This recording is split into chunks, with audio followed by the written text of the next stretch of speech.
tetap menjaga iman Islam kita.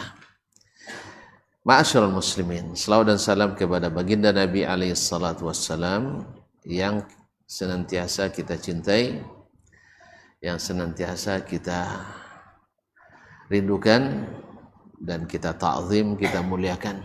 Mudah-mudahan juga kita ikuti dan pedomani. Mudah-mudahan salawat dan salam kita tak pernah henti, khususnya di saat kita mengaji hadis-hadis nabawi. Kita sampai pada bab at-tawassut fil qira'ah fi salatil jahriyah bainal jahri wal israr iza khafa minal jahri mafsadah. Ini judul atau tema bab yang dituliskan oleh pensyarah. Bab tentang at-tawassut, yaitu pertengahan, tidak terlalu keras dan tidak pula terlalu disembunyikan. Fil qiraati fis shalah, yaitu ketika membaca Al-Fatihah dan ayat dalam salat, yaitu bainal jahri wal israr, antara menjaharkan atau mengeraskan suara dengan menyembunyikannya, dengan sir, antara jahar dan sir. Jahar dan sir sudah jadi istilah ya. Nah, jadi membaca ayat atau membaca Al-Fatihah dan surat dalam Al-Quran di saat salat jahar, yakni antara suara tinggi dengan suara disembunyikan. Jadi kalau bahasa awak kalau kedengaran apa sayup kedengaran ya, tidak disirkan dan tidak pula dijaharkan. Ma'asyiral kiram dirahmati Allah. Nah, yang dimaksud dengan as-salah di sini, kalau kita mengikut Imam An-Nawawi rahimahullah, yang dimaksud adalah salat kita, yaitu salat, yaitu aqwalun wa af'alun makhsusatun muftatahatun bit takbiri wa mukhtatamatun bit taslimi, yaitu perbuatan, ucapan yang khusus dengan niat, yang dimulai dengan takbir dan disudahi dengan salam. Jadi maksudnya memang salat. Sebagian ulama seperti Imam At-Tabari dan lainnya, hadis ini maksudnya adalah ketika berdoa. Maknanya adalah ketika berdoa tidak dikeraskan sekali dan tidak pula terlalu disirkan. Jadi berdoa antara terdengar dengan tidak, yang dekat mendengar, yang jauh tidak. Nah, bagi yang mengatakan pendapat yang pertama itu salat, yaitu Ibnu Abbas, dasarnya adalah ayat ini juga. Qala al-Imam Muslim rahimahullah, dan riwayat ini hadatsana Abu Ja'far Muhammad ibn Sabbah, telah menceritakan kepada kami Abu Ja'far Muhammad ibn Sabbah al-Basri, wa Amr an-Naqid, dan Amr an-Naqid itu Amr ibn Ali an-Naqid al-Fallas, sahibu kitab ad-Du'afa, jami'an semuanya, yakni mereka berdua meriwayatkan an Husaim, dari Husaim ibn Bashir ad-Dastawai. Qala Ibnu Sabbah, berkata Ibnu Sabbah, haddatsana Husaim, telah menceritakan kepada kami Husaim. Kenapa disebutkan sigat hadatsana di sini setelahnya akhbarana Abu Bishr? Karena Husaim mudallis. Husaim mudallis, sering menggugurkan nama syekhnya. Dia meriwayatkan pakai perantara, tapi tidak disebutkan perantara itu. Tapi ketika dia sebutkan akhbarana, berarti dia tidak mudallis. tidak menyembunyikan. Sebab kalau dia katakan tidak mendengar langsung, lalu dia bilang mendengar langsung, dusta. Bukan tadlis lagi, dusta. Dia tolak riwayatnya.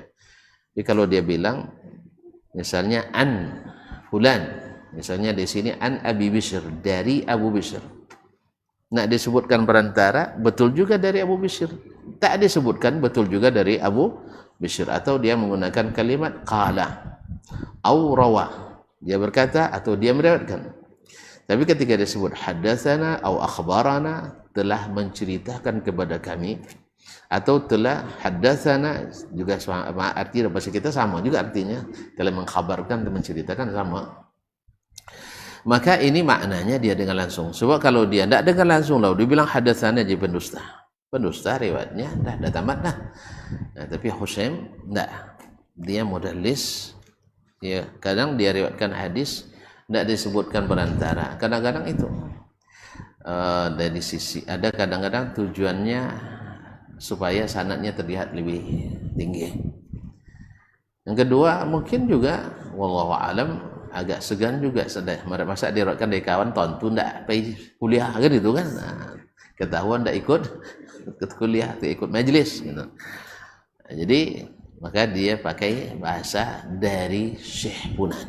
Nah, maka Imam Muslim di sini, kelebihan Imam Muslim rahimahullah, yakni lengkap dengan redaksi-redaksi penyampaian hadis dan perbedaan lafaz yang digunakan oleh gurunya. Oleh sebab itu al-maghariba, orang-orang yang ulama-ulama di bagian barat Islam itu mengutamakan Sahih Muslim daripada Sahih Al-Bukhari. Dari sisi ini, karena husnul tertib wa tanzim, karena yang kemudian lafaznya lengkap semua, tidak dipotong-potong. Kalau Imam Bukhari tidak, Imam Bukhari lafaznya banyak yang dipotong. Kemudian dari sisi sigat, beliau seolah-olah menulis ini untuk ahlinya. Kalau Muslim yang tidak ahli pun bisa baca. Cuman kita sekarang tu masalahnya, ahli tidak ahli sama aja kadang tu masalahnya. Jadi hanya terpaksa kita sama-sama baca. Nah, qala akhbarana Abu Bishr, telah menceritakan kepada kami Abu Bishr. Abu Bishr ma'ruf dengan kunyahnya, namanya Ja'far ibn Abi Wahsyiyah, seperti akan disebutkan dalam sanad setelah ini. An Sa'id ibn Jubair, dari Sa'id ibn Jubair Al-Asadi. Ini seorang murid kesohor Abdullah bin Abbas, dan beliau syahid insyaallah tewas di tangan penguasa zalim Hajjaj ibn Yusuf Al-Thaqafi. Qutila sabran, artinya dibunuh dalam keadaan sabar mempertahankan kebenaran di depan penguasa yang zalim. Ma'asyiral kiram dirahmati Allah, an Ibnu Abbas, dari Ibnu Abbas, Abdullah bin Abbas Ibnu Abdul Muttalib Al-Hashimi, anak paman Nabi alaihi salatu wassalam, dan juga anak atau keponakan istrinya Maimunah bintul Haris Al-Hilaliyah, seorang ahli tafsir di kalangan sahabat, bahkan ahli tafsir terhebat Islam sepanjang sejarah berkat doa Nabi sallallahu alaihi wasallam dan kecerdasannya serta kesungguhannya. Ditanyakan kepadanya, ya abna ammi Rasulillah, bima tanalul ilm, kamu sekecil ini kok ilmunya sebanyak ini? Ya kan, wa nanda lumarkan gam ndak cenitur, ya nanda lumarkan qawa ndak cenitur, apa dia sebanyak itu? Jawabannya, bilisanin sa'ul, lisan yang rajin bertanya, tapi bukan menyanya. Ya, ada yang banyak menyanya. Nah, dan hati yang cerdas. Gimana hati yang cerdas? Yaitu mudah menerima kebenaran. Faman yuridillahu ayyahdiyahu yashrah sadrahu lil Islam. Jadi hati cerdas, rajin pula bertanya dan mencari. Beliau tidak mengandalkan doa Nabi saja. Mentang-mentang sudah didoakan Nabi selesai, enggak. Ketika mendapatkan doa dari Nabi semakin bersemangat. Jangan awak kan sampai melamar di doang diamak kan tambah loh jua. Melamar kojo salah paham Ustaz. Melamar tafsir melamar bini tahu. Akan ketika melamar didoakan ibu kan, semangat dong bang, akan pergi sekolah, didoakan ayah dan mak, semangat kita. Demikianlah beliau didoakan oleh Nabi alaihissalatu wassalam, seorang manusia yang doanya mustajab. Nah, dan betul mustajab, sehingga dia menjadi ahli tafsir kesohor terkemuka sepanjang sejarah Islam. Qala rahimahullah radhiyallahu anhu fi qawlihi azza wa jal, menafsirkan firman Allah azza wa jal, wa la tajhar bi salatika wa la tukhafit biha wabtaghi baina dzalika sabila. Janganlah engkau mengeraskan suaramu ketika salat, wala tukhafit, dan jangan pula mensirkannya. Nah, salat di sini oleh Ibnu Abbas qala nazalat wa Rasulullah sallallahu alaihi wasallam mutawarin bi Makkah. Ayat ini turun di saat Nabi masih dakwah bersembunyi. Mutawarin, tawara ya tawara, maknanya adalah terlindung, berlindung, bersembunyi. Jadi maknanya adalah seperti yang firman Allah, tatawarat bil hijab, sampai mentari itu tersembunyi dihijab oleh malam yang gelap. Ma'asyarul kiram dirahmati Allah Subhanahu wa taala. Jadi mutawarin di Makkah, masih dakwah bersembunyi di Makkah. Naam, fakana idza shalla bi ashabihi rafa'a sautahu bil Qur'an. Maka ketika beliau salat bersama sahabat, rafa'a sautahu bil Qur'an, beliau membaca dengan suara tinggi Al-Qur'an. Fa idza sami'a dzalikal musyrikun sabbul Qur'an. Di saat Nabi didengar oleh kaum musyrikin membaca Al-Qur'an, ya, dengan suara yang dikeraskan tadi, tentu keluar suaranya, keluar dari tempat mereka salat. Maka orang-orang musyrikin mencaci maki Al-Qur'an, melecehkan Al-Qur'anul Karim.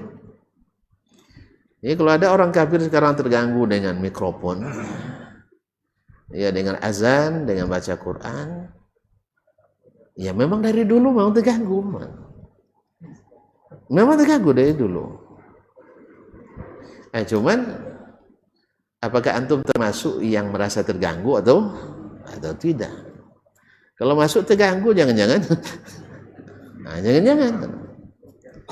Cuman kita pun kaum muslimin dan muslimat dirahmati Allah, ya, jangan sengaja pula mengganggu. Itu kadang tak Quran dibaca kira jam 3 lagi dah bangun baca syair Abu Nawas.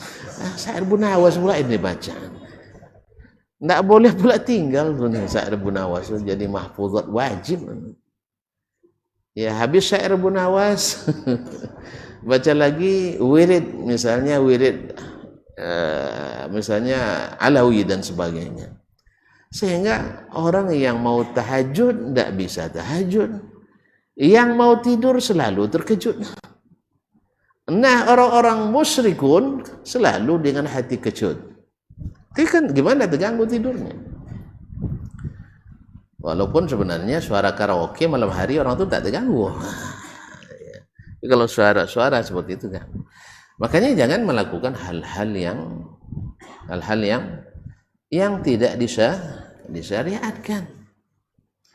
Ya, ada pula yang bilang, nah untuk langsung azan tak kaju jawab ini nya. Maksud tu tidak lambe komat ini, tidak lambe komatnya tak kaju, tak ngaji sebelum, tak sengaja sebelum azan. Ini pakai ngaji sebelum azan, tak jadi tiba kira. Nah, jadi itu sebabnya karena lambat qamatnya, karena tidak diingatkan dengan ngaji sebelum azan. Kalau gitu ancak ngaji sebelum azan. Ya bagus sekali kalau seandainya memang jemaah sepakat sebelum azan datang ngaji bersama, bagus. Masing-masing baca, yang lain mendengarkan, tidak ada masalah. Tapi lo kau kacik kaset je ngaji dah. Uang tanah mana, yang medun pun tak kau. Tak jarang dah. Kharim medun deh kaset. Sudah itu pas azan subuh, awak azan ini tak jago. Lah sudah salat, bawa cik makul sikit. Siapa yang di radio tadi? Dan Ustaz. Tapi nak salat, tolong. Jadi awak suruh nongon dia lebih lama. Tak ada yang nyimak. Yang tidur tak mendengar. Yang salat terganggu pula. Oleh sebab itu makanya sebenarnya disyariatkan azan 1, azan 2. Azan 1 membangunkan yang mau bangun. Azan 2 mengingatkan yang baru tidur. Ya, karena waktu subuh sudah hampir. Jangan lupa bangun. Nah, setelah azan itu kan senyap lagi. Yang salat aman, yang zikir berdoa aman, yang tidur pun nyaman itu. Tapi enggak mulai ilahi lastu aqwa ala naril jahim. Kadang enggak letan tu mana Arab begitu. Kadang orang enggak faham begitu. Nah, jadi kaum muslimin dan muslimat, syair Abu Nawas dan sebagainya. Atau terganggu. Jangankan yang itu, yang Al-Quranul Karim dibaca oleh Nabi SAW, maka orang-orang itu mencela Al-Quran. Yang kedua, waman anzalahu, kemudian dicelanya pula siapa yang menurunkan Al-Quran itu. Siapa yang menurunkan? Allah Tabaraka wa Ta'ala. Waman ja'a bihi, dan siapa yang membawanya? Siapa yang membawanya?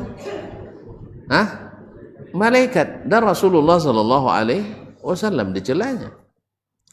Faqala Allah Ta'ala li nabiyhi sallallahu alaihi wasallam, maka Allah firmankan kepada nabinya sallallahu alaihi wasallam, wala tajhar bi salatika, jangan engkau keraskan bacaan salatmu. Fayasma'ul musyrikun qira'atak, sehingga orang-orang musyrikin mendengarkan bacaanmu. Wala tukhafid biha an ashabika, dan jangan pula disirkan sehingga tak dengar oleh saudaramu, sahabat-sahabatmu. Asmi'humul Qur'an wala tajhar zalikal jahra, dengarkan kepada mereka bacaanmu tapi jangan sampai keluar dari bangunan itu. Wabtaghi baina dzalika sabila, dan cari di antara keduanya pertengahan, tidak tinggi dan tidak pula disirkan. Yaqul bainal jahri wal mukhafatah, yaitu antara dijaharkan dengan disirkan. Ini tafsirnya oleh Abdullah ibn Abbas radhiyallahu taala anhumah, bahwa ini terjadi ketika Nabi SAW masih belum bebas untuk sholat berjamaah di Makkah. Ya, ini ada dua kemungkinan, wallahu alam. Setelah turunnya perintah sholat 5 waktu, dan Nabi SAW tidak bisa sholat di Masjidil Haram. Kan tidak bisa, nah? Dah boleh enggak Nabi sholat di Masjidil Haram? Siapa melarang? Siapa melarang? Pengurus. Iya, bukan pengurusnya orang masih kaum musyrikin. Dilarang oleh pengurus Masjidil Haram. Jadi bisa orang musyrik menjadi pengurus masjid? Dulu di zaman jahiliyah bisa. Sekarang tidak boleh. Tidak boleh. Oleh sebab itu kaum muslimin dan muslimat dirahmati Allah.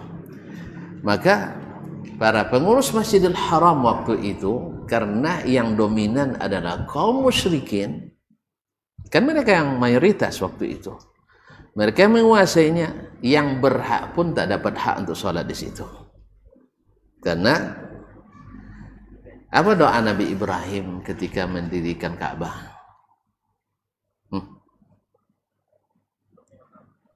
Rabbi ja'alni muqimas salati wa min dzurriyyati. Ya Allah, jadikan aku dan keturunanku mendirikan salat di mana? Di Ka'bah. Kemudian wajadumni wa baniyah an na'budal asnam. Jauhkan aku dan keturunanku dari menyembah berhala. Sekarang yang terjadi, Ka'bah menjadi rumah berhala. Rumah berhala.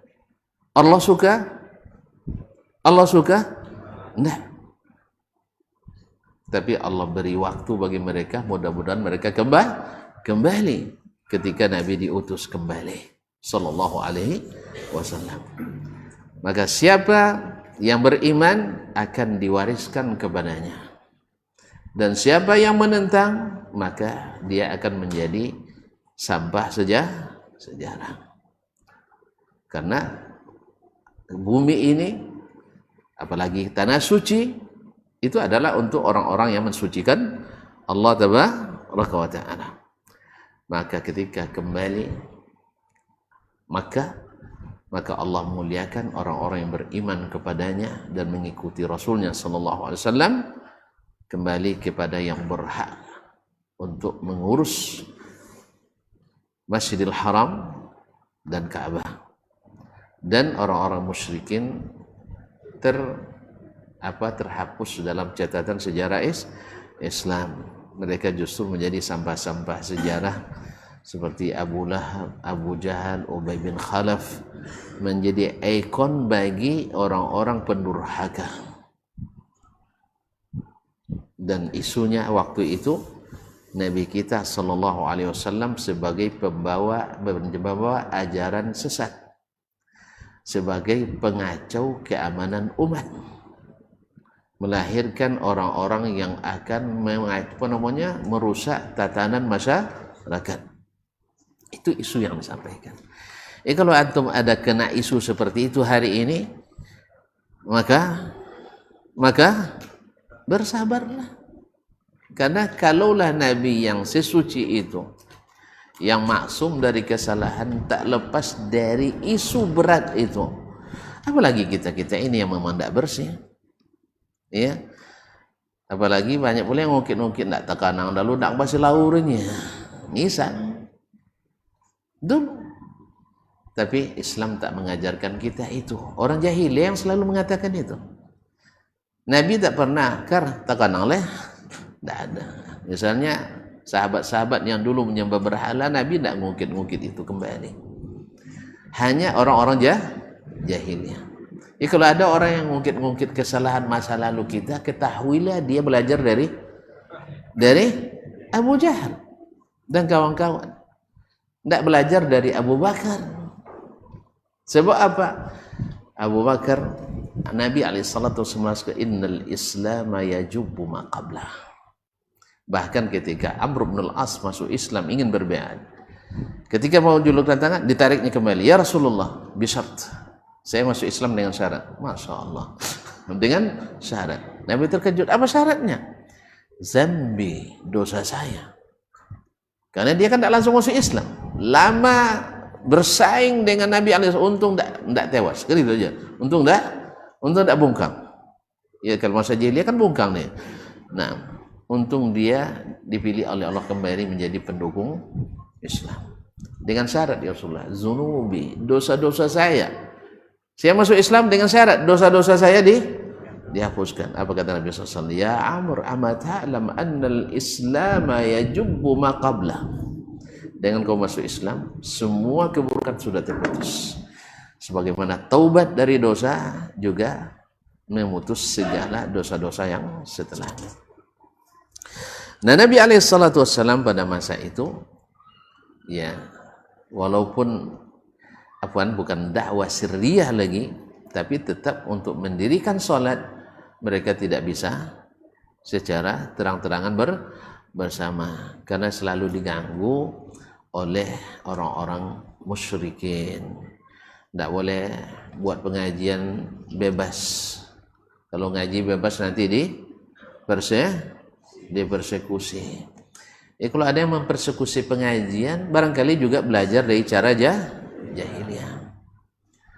Karena nggak ada umat Islam kalau betul-betul beriman, ya kecuali memang sudah diatur nih peraturan bagi yang mau jadi dai seperti ini. Kalau enggak boleh. Ada aturan misalnya.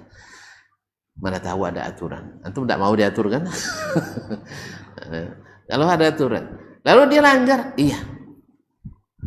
Tapi tidak. Karena mereka tidak rela kalau Allah ditauhidkan. Mereka tidak rela kalau cara peribadatan disatukan dengan mengikut Rasulullah sallallahu alaihi wasallam. Ma'asyiral kiram. Jadi waktu itu Nabi alaihi salatu wasallam ketika salat, Nabi mendengarkan, tapi ketika didengar oleh orang-orang Quraisy, mereka pun mencaci maki Allah, mencaci maki Al-Qur'an, mencaci maki Nabi dan malaikat. Nah, kalau demikian, di sini kita pahami bahwa maslahat itu kalau menimbulkan mudarat yang besar atau lebih besar dari maslahat, maka tinggalkan maslahat. Tinggalkan maslahat itu. Misalnya kalau orang terganggu dengan baca Quran keras-keras, maka kita baca lebih keras. Hah? Gimana? Kalau terganggu orang, maka kita baca dengan suara lunak. Karena memang Nabi melarang, bukan menyuruh. La yajhar ba'dukum ala ba'din bil Qur'ani fil masjid. Jangan seseorang meninggikan suara baca Quran terhadap yang lain di masjid. Bukan masalahnya masalah semua bid'ah aja menurut kalian. Bukan, ini masalahnya bukan masalah bid'ah. Dilarang oleh Nabi alaihissalam. Tapi antum memang suka mentakwilkan larangan. Kan tidak haram Ustaz. Kan itu lagi masalahnya. Nabi melarang, tinggalkan aja lah. Kecuali memang semuanya sepakat. Ayo kita baca Quran bersama. Lalu yang lain nyimak. Itu bagus. Tidak ada masalah. Tapi kalau yang satu, karena ilatnya Nabi jelaskan, fa inna minkum man yusalli. Di antara kalian ada yang nak salat, wa minkum may yusabbih, ada yang mau berzikir, wa minkum may yaqra'ul Qur'an, ada pula yang baca Al-Qur'an, bahkan ada yang sedang berunding pula dan sebagainya. Maka tidak dianjurkan baca Quran suara keras di masjid. Kalau baca suara keras, di rumah sendiri buat studio, kedap suara di rumah, bacalah. A'udzubillahi minasyaitonirrajim. Volumenya 10. Atau memang diminta. Nabi alaihissalam ketika diminta atau diizinkan atau ketika dia tawarkan kepada orang kafir, misalnya ketika berunding, orang itu diberi bicara oleh Nabi, silahkan apa yang kalian mau sampaikan. Lalu setelah itu Nabi alaihissalam, isma' minni, sekarang coba dengarkan saya. Lalu Nabi bacakan misalnya, A'udzubillahi minasyaitonirrajim, Bismillahirrahmanirrahim. Misalnya, Qaf wal Qur'anil Majid, bal ajibu an ja'ahum munzirun minhum faqala ila akhir ayat, atau baca surat lain dan sebagainya. Ketika orang itu mendengar, karena mereka siap, dia tak akan mencela karena memang sudah kondisi sedang Nabi sudah beri kesempatan. Nabi beri kesempatan. Nanti jawabannya cari surat yang sesuai dengan itu. Jelas kaum muslimin, ketika orang berunding, minta supaya kita win-win solution. Jangan saling menyalahkan. Kita beribadah menurut agamamu 1 tahun dan menurut agama kami 1 tahun, aman kita. Ya, sama-sama aja lah, sama-sama bertolong menolong. Nabi alaihissalam diturunkan kepadanya, Qul ya ayyuhal kafirun. Surat ini jadi pula alasan bagi sebagian tidak boleh memanggil orang kafir. Baca ayat pertama ternyata Qul ya ayyuhal kafirun. Rupanya dia baca ayat terakhir aja, Bang. Itu tandanya jarang baca Quran. Jadi ketemu dalam kitab orang liberal, orang orientalis, satu ayat yang dikutip tidak pada tempatnya, lupa dia ayat yang pertama. Karena mungkin dibaca waktu MDA dulu aja tinggal. Setelah jadi dapat titel S2, S3 dan sebagainya, tidak baca-baca lagi. Jadi dia bilang ayat lakum dinukum waliyadin. Allah melegitimasi bagimu agamamu, agamu yang agamaku, berarti dua-duanya sah. Nak syirik sah juga, ya. Makanya orang yang baca Quran kan tahu, dia tanya di surat apa itu Syekh, baru dia boleh ingatkan ingatan MDA-nya dulu. Surat Al-Kafirun. Coba baca ayat pertama. Qul ya ayyuhal kafirun. Nah, ternyata Allah yang nyuruh kita memanggil mereka dengan ya ayyuhal kafirun. Ya ayyuhal kafirun. Mereka tidak bantah waktu itu. Oh, kami tidak orang kafir katanya. Makanya Abu Jahal lebih cerdas daripada kita sebagian kita sekarang.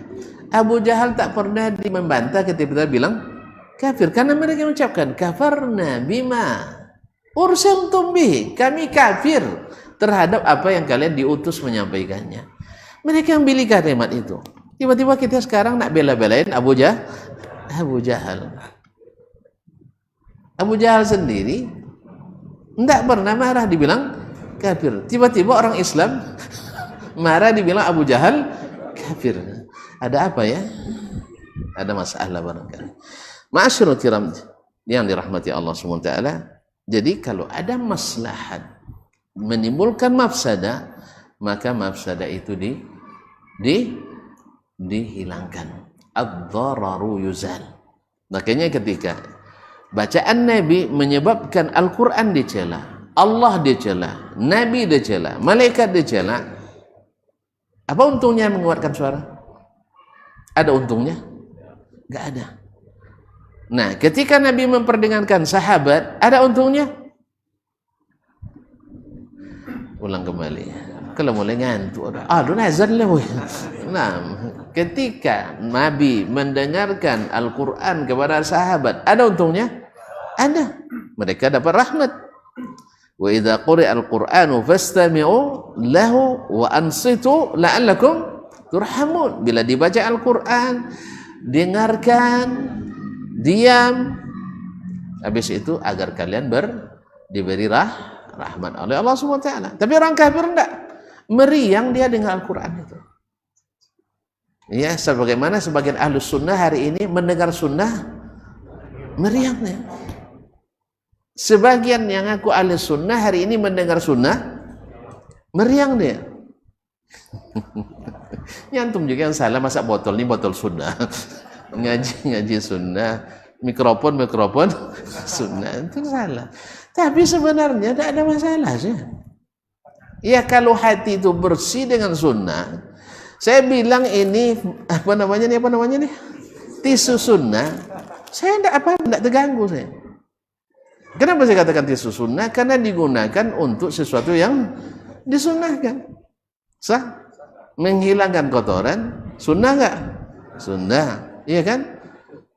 Mengelap keringat, sunnah enggak? Ada Nabi ngelap keringat? Ada, berarti sunnah.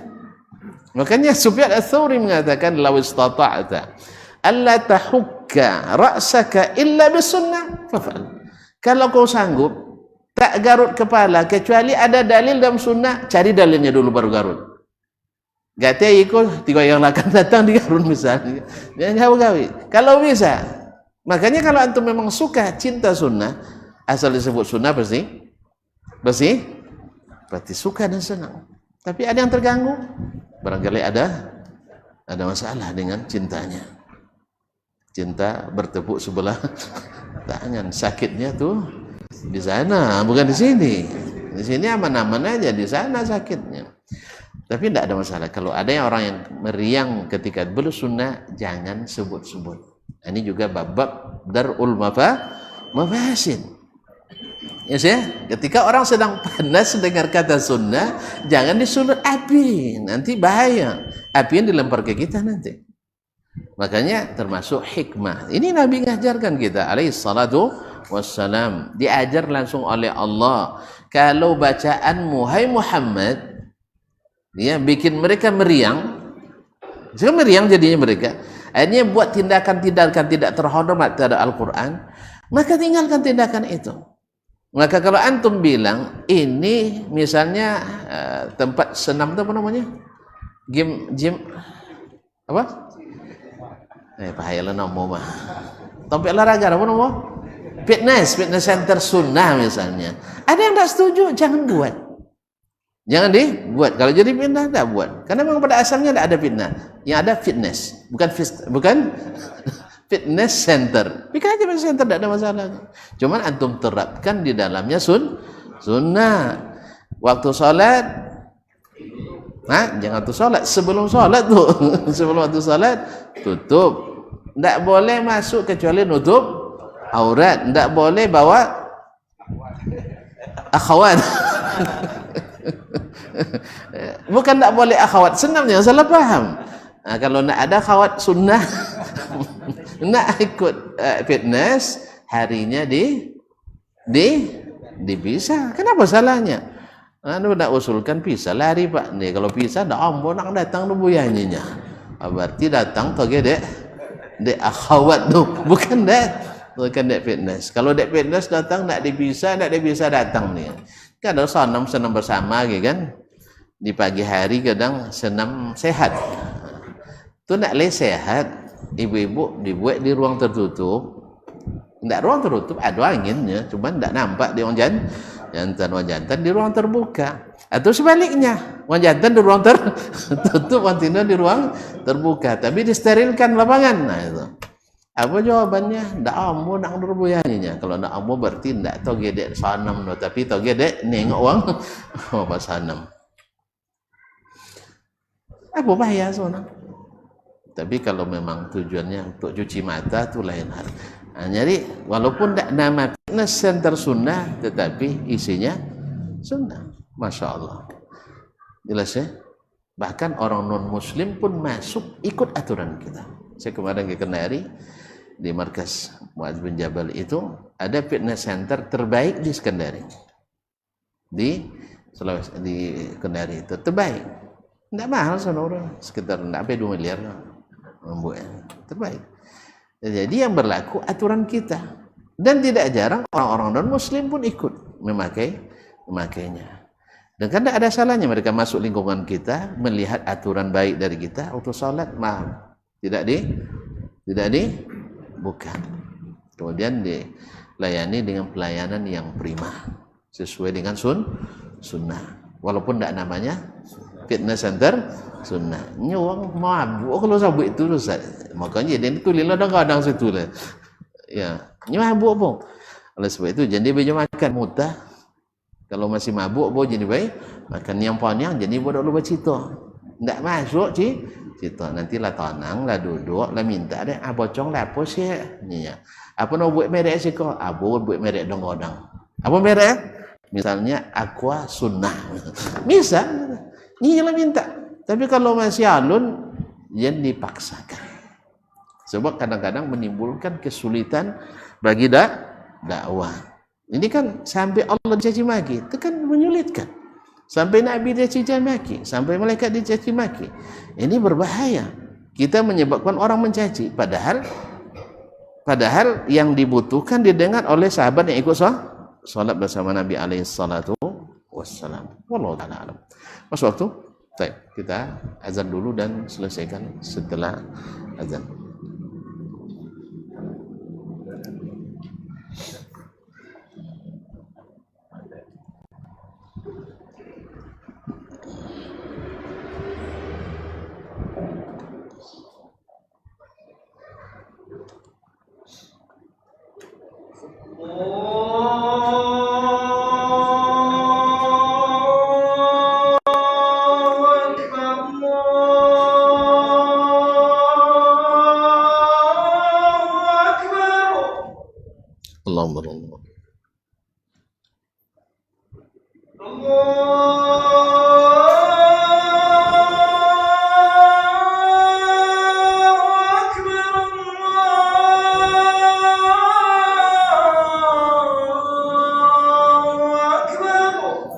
Allahumma Allah.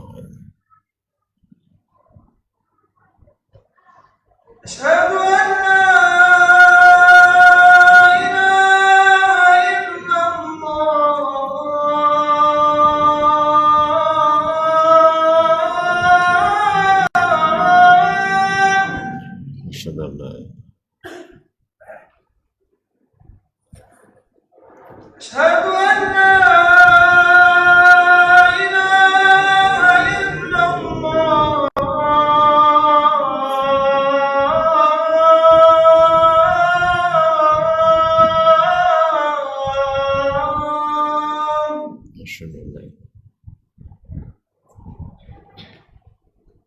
أشهد أن محمدا رسول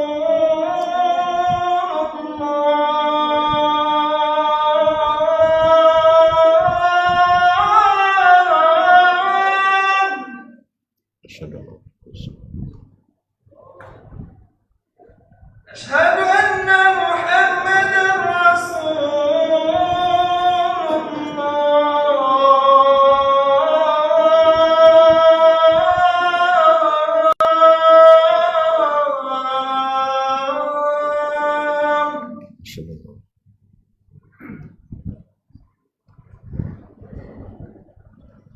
حي على الصلاة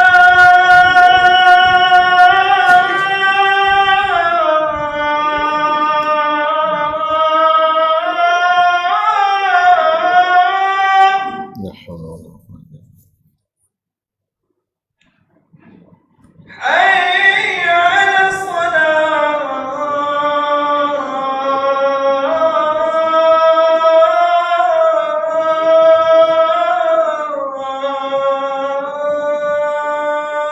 لا حول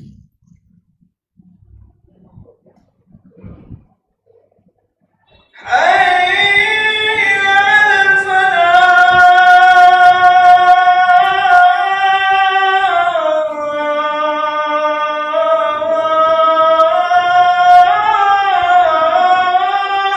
لا حول حي على الفلاح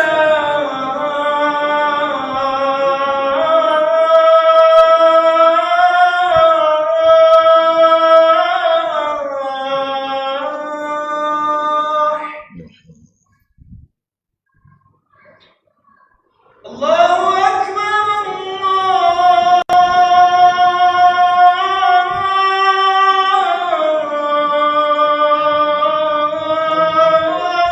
أكبر الله لا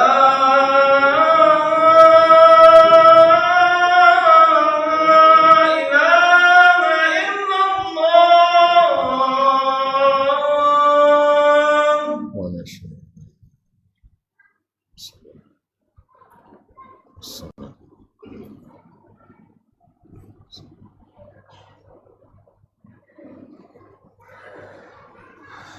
Ma'asyiral muslimin wa muslimat rahimanillah wa iyyakum. Kemudian Imam Muslim meriwayatkan tafsir kedua dari Ummul Mukminin Aisyah radhiyallahu anha. Faqal hadatsana Yahya ibn Yahya, telah menceritakan kepada kami Yahya ibn Yahya An-Nisaburi. Qala akhbarana Yahya bin Zakaria, telah menceritakan kepada kami Yahya ibn Zakaria ibn Abi Zaidah.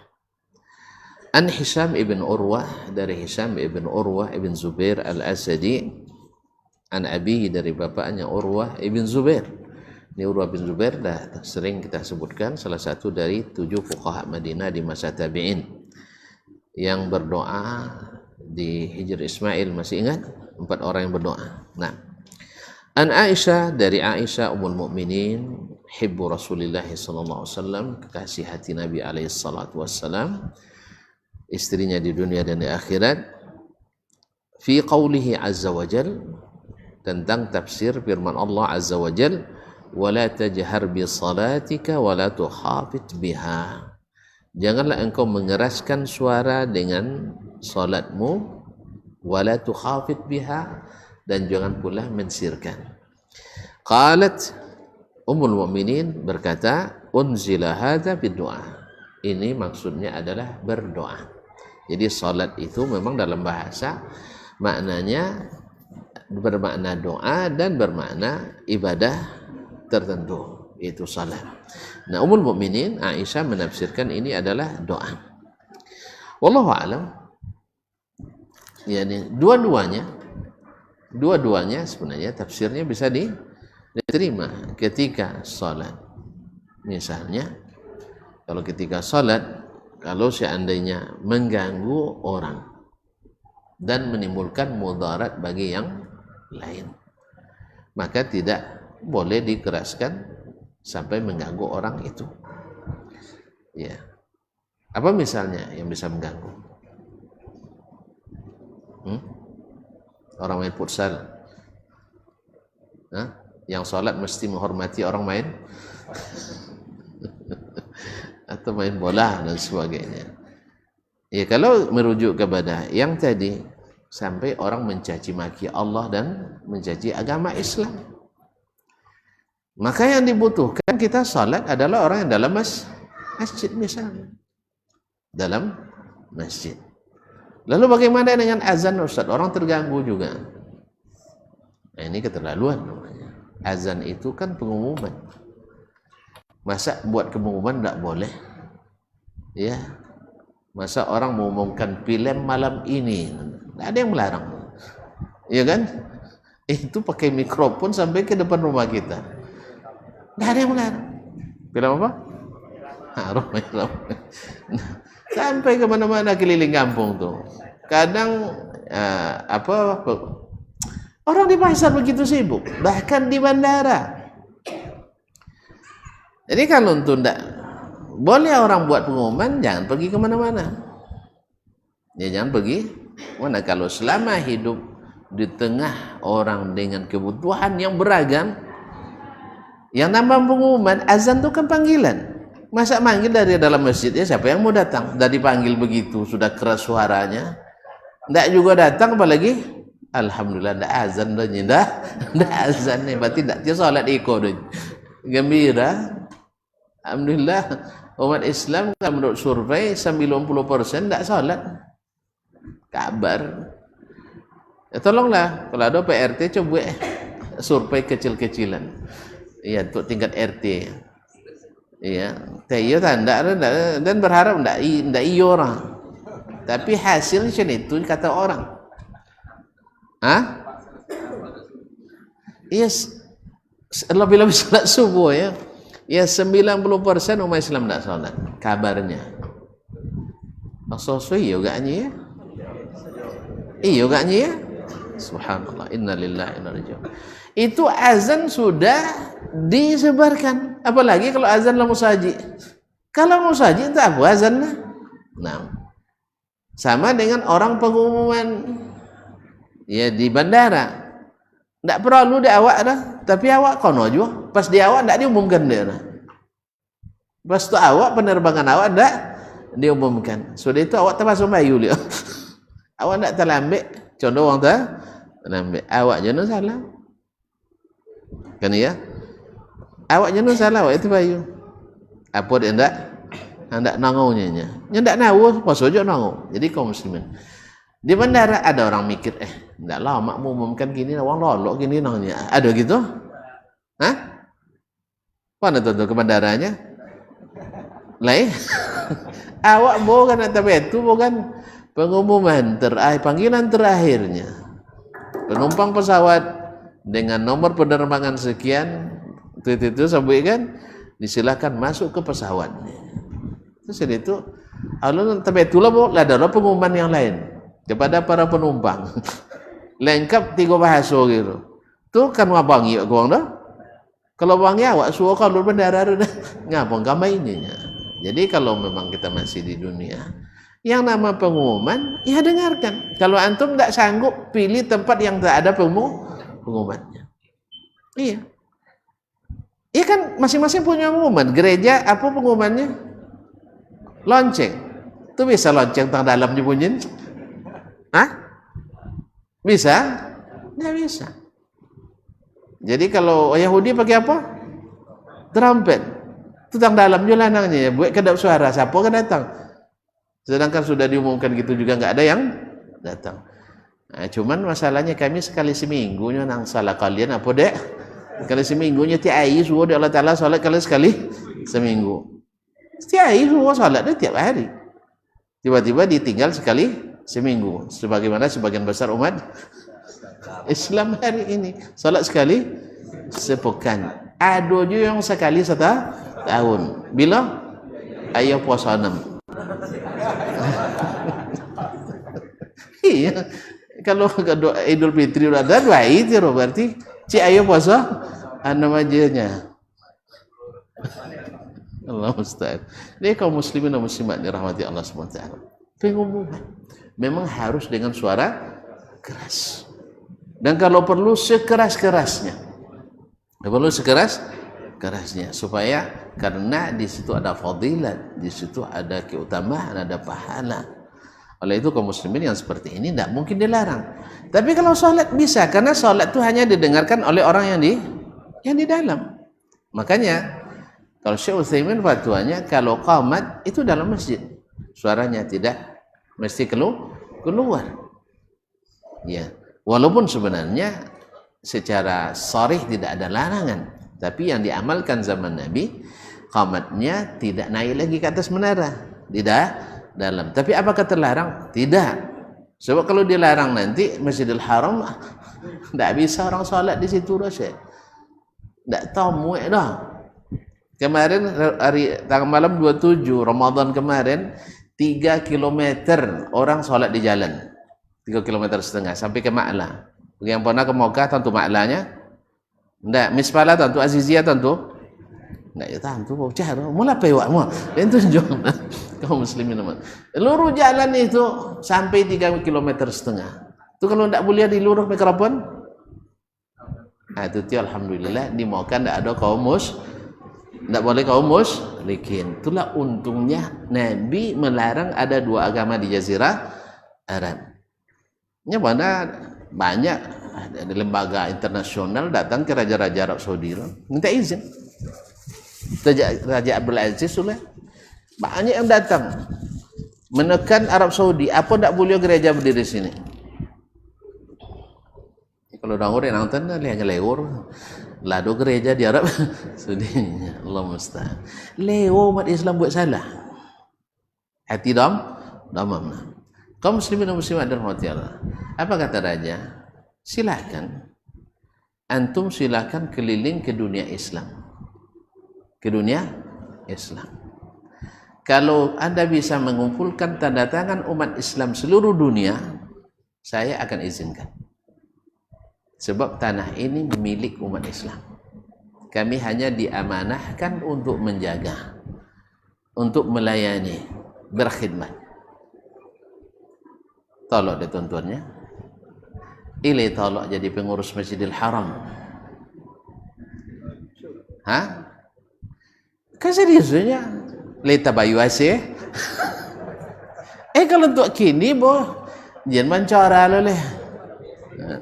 Untuk gini bu umat Islam yang tak kan jadi pengurus Masjidil Haram, Masjid Nabawi je yang lebih kene operasional perharinya hanya 5 miliar. Awak tu pembebasan tanahnya itu tanggal 2 miliar lah.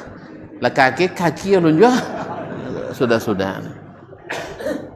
Jadi kadang ketika ada sebagian orang yang tak paham agama tapi sok-sok bicara agama, minta mendesak pemerintah Arab Saudi melalui PBB untuk internasionalisasi pengurusan Masjidil Haram, Masjid Nabawi.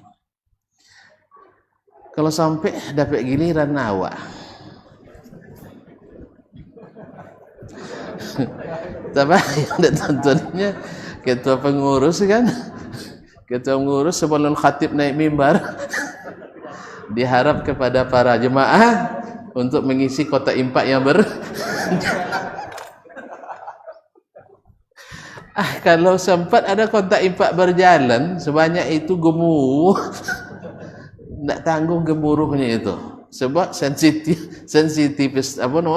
mikrofonnya sangat sensitif. Kan roda, kan kalau tidak beroda, tidak mau jalan dengan roda kontak impak yang berjalan tu kalah suara khatib dah. Jadi oleh sebab itu makanya kalau buat usulan. Ya, makanya dan ingatkan tuan tidak perlu terlalu cerdas, tapi harus siap mengerjakan. Itu aja. Kalau boleh kan tolak ngajong sabun ke orang, kalau tidak kan tolak jemur sabunnya deh. Saya dari dulu, dari sejak saya boleh sejak balik, saya sangat benci dengan usulan siapapun yang dia sendiri bisa kerjakan. Saya tidak setuju. Kalau cik menyabuknya so doang bisanya. Sang nyabuk ke bulan ke bisa dawanya. Ancak awak duit di Mars je awak ni kan. Taji tak ada biayanya, ada ndak tolak dia. Asiko ren cik tu Mars le. Kan ya? Iko ancak buat iko kan nya. Second pitiri je. Bapa je atau ndak isak ni kalian je lainnya. Jangan usul. Ni kalau ada usulan siap. Walaupun tidak semua, sebagian jadilah. Nah. Jadinya itu lah buat anggaran potong. Larang tu atau dan sekian. Nah, itu dia. Nyeden mengusulkan kayaknya. Bapaknya siap tapi tidak sodor. Nah, jadi kaum muslimin dan muslimat dirahmati Allah. Jadi usulan yang tak mungkin dilaksanakan. Masjid Nabawi je per hari dana operasionalnya hanya 5 miliar sehari. Saya 5 miliar. Itu bisa dawanya. Tadi dengan impak, kota impak yang berjalan. Jadi tidak jadi khutbah, sibuk dia khatib, wah yantin. Kalau diantin tidaklah jadi baisi lah. Nyewanglah sudah poro, lah sudah apa nama sudah salat langsung tagak, tidak langsung pulang dah tagak tawab saya. Iya kan? Dah tawab uang. Tak sifat-sifat tu lah kata impak yang berjalan.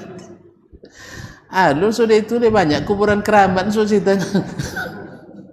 Jadi ndak impak kamu saji dah ke kuburan keramat impak dopai. Makanya mau saji ndak terurus tapi kuburan keramat mewah. Nah, terbayang ya. Uang lebih senang ke kuburan daripada kamu saji. Cayonya doa mustajab di kuburan daripada di masjid. Itu terbayang. Makanya kalau orang bertauhid lebih percaya di masjid daripada di kuburan. Itu masalahnya. Jelas kaum muslimin. Jadi doa termasuk juga yang rendahkan suara. Aku enggak ketika jadi imam endak laju bono suara, tapi ketika berdoa batang kamu jong lah nak talu dulu mikrofon gini. Allah musta'an. Jadi lain no disuruh lain no dibuat di kajang. Allah musta'an. Kaum muslimin dan muslimat. Jadi Ummul Mukminin menafsirkan ini dengan doa. Kemudian sanad terakhir dalam hadis ini, qala hadatsana Qutaibah bin Sa'id, telah menceritakan kepada kami Qutaibah bin Sa'id Al-Hadatsani Abu Raja Al-Baghlani. Qala hadatsana Hammad yakni ibn Zaid, yakni telah menceritakan kepada kami Hammad yakni ibn Zaid Al-Basri. Tahwil sanad yang lain, qala wa hadatsana Abu Bakar bin Abi Syaibah, telah menceritakan kepada kami Abu Bakar bin Abi Syaibah Abdullah ibn Muhammad ibn Ibrahim Al-Absi ibn Abi Syaibah Al-Kufi sahibut tafsir wal musannaf. Qala hadatsana Abu Usamah, telah menceritakan kepada kami Abu Usamah Muhammad ibn Usamah Al-Basri wa Waki' dan Waki' itu Waki' bin Al-Jarrah Ar-Ru'asi Abu Sufyan Al-Kufi. Sanad yang lain, qala wa hadatsana Abu Quraib, telah menceritakan kepada kami Abu Quraib yaitu Muhammad bin Al-Ala bin Quraib Al-Kufi. Qala hadatsana Abu Muawiyah, telah menceritakan kepada kami Abu Muawiyah yaitu Muhammad ibn Khazim Ad-Dharir, orang yang paling thabit riwayatnya dari Al-Amash. Kulluhum an Hisham bihadzal isnadi mithlah. Semuanya yaitu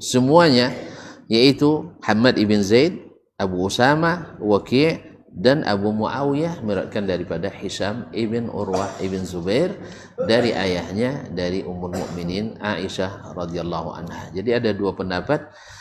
Yang pertama adalah membaca Al-Quran dan ayat dalam salat tidak boleh terlalu dikeraskan sehingga terdengar oleh kaum musyrikin ketika Nabi masih di Mekah.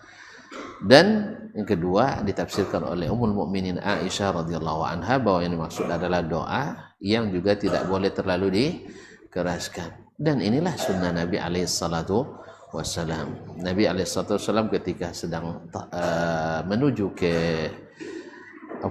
ke Mina ketika melempar jumrah Aqabah di hari nahar, mendengar orang berdoa dengan suara keras. Nabi katakan, arbi'u ala anfusikum innakum latad'una asam, kalian tidak sedang berdoa kepada Allah yang tuli. Allah Maha mendengar. Oleh sebab itu maka jangan berteriak-teriak berdoa. Berdoalah dengan suara yang lirih, karena itu lebih membawa kepada khusyuk. Oleh sebab itu maka doa yang paling utama adalah doa sendiri-sendiri, kecuali di tempat-tempat yang disyariatkan bersama, seperti doa ketika khutbah Jumat, atau doa istisqa, atau doa ketika qunut witir berjamaah di bulan Ramadan, atau di lainnya. Wallahu taala alam. Barangkali sampai di sini kajian kita malam ini. Terima kasih dan mohon maaf. Wallahu taala alam. Wa sallallahu ala nabiyyina Muhammadin wasallam. Wa subhanakallah bihamdik asyhadu an la ilaha illa anta astaghfiruka wa atubu ilaik. Wassalamualaikum warahmatullahi wabarakatuh.